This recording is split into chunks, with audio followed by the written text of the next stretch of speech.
মোহতারাম হাজরিন, আজ জুমার রাত, বৃহস্পতিবার সন্ধ্যার পর থেকে জুমার দিন কাউন্ট শুরু হয়ে যায়। জুমার রাত এবং দিনের গুরুত্বপূর্ণ একটা আমল হলো বেশি বেশি দুরূদ পাঠ করা।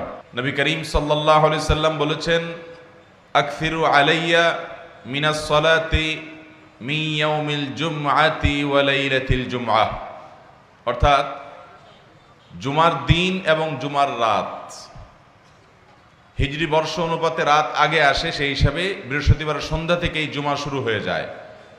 আর বৃহস্পতিবার দিবাগত রাত, এটা জুমার রাত।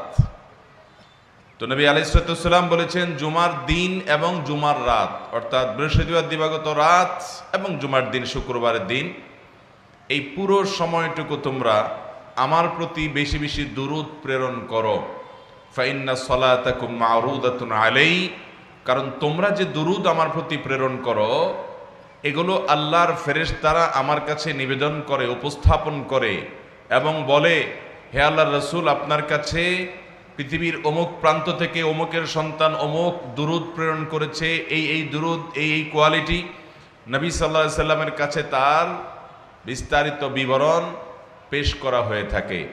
তার উম্মত হিসাবে আমাদের পাঠ করা দুরূদ এর খবর নবীজি সাল্লাল্লাহু আলাইহি সাল্লামের কাছে ফেরেশতারা শোনাক, সেটা আমরা চাই না চাই না? তাহলে আমাদেরকে এই বৃহস্পতিবার সন্ধ্যা থেকে শুক্রবার সন্ধ্যা সময়ের আগ পর্যন্ত, সূর্য অস্ত যাওয়ার আগ পর্যন্ত, এই পুরো সময় ধরে বেশি বেশি দুরূদ পাঠ করতে হবে ইনশাআল্লাহ।